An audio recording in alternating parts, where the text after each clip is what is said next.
The Google algorithm has been acting up lately. It's been giving me very strange recommendations. Usually, it's right on the money, and sometimes predicts things that I want before I've even mentioned them out loud, and I wonder how it knows. Is it reading my mind, or does it just know me better than I know myself? For instance, recently I was thinking about replacing my laptop.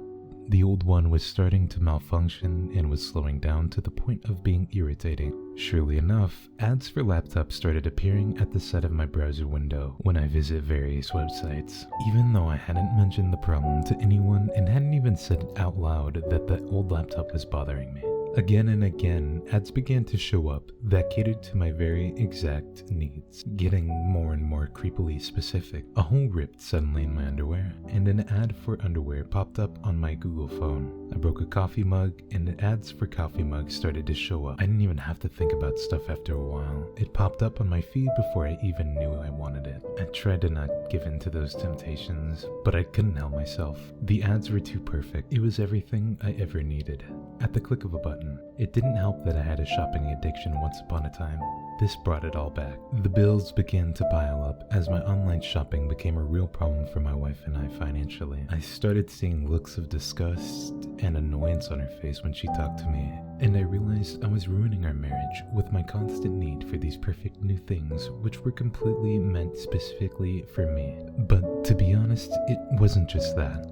There were problems long before that. The buying habit was just an escape, I'd begun to realize. Still, I couldn't let her take that from me. She wanted to cut up my credit card and wanted to cancel it, but I told her no. Then, very soon after that, new ads started to appear when I was browsing on the laptop. Ads for shovels, for lye, for dark clothing and flashlights, spades, pickaxes, and grass seed. Strange, I thought at first, since we didn't even live in a house with a backyard. Why was it making such odd recommendations all of a sudden? Looking at the laptop more closely, I realized why the algorithm had my desires wrong suddenly. I wasn't synced to my Google account. The laptop was logged into my wife's profile.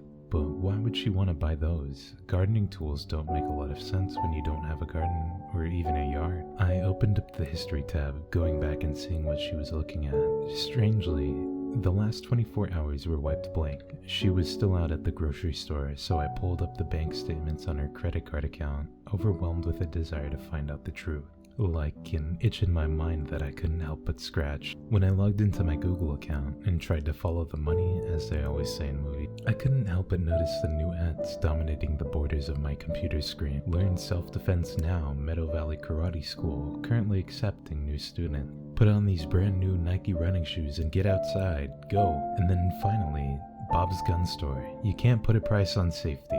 The last one was actually nearby, and so I decided to quit browsing the internet and just get out of the house. After all, the only thing I could find in our bank and credit card history was a big cash withdrawal the day prior. It hadn't been me, only Christine would have taken the money out. But why?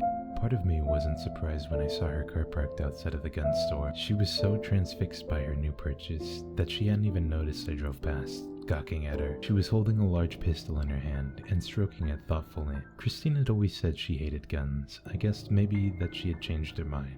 I drove for a long time after that, more afraid than I had ever felt in my life, terrified of the woman I married. A couple hours outside of the city, my phone started to ring. I pulled over onto the gravel shoulder and fished the Google Pixel phone out of my pocket with shaking hands. Looking at the screen, it was a video call from Christine. She was obviously wondering where I was. Swiping up on the screen, I saw her face appear. Seeing it made me feel I had been wrong about everything. Like it had all been a mistake. She could never do anything to hurt me.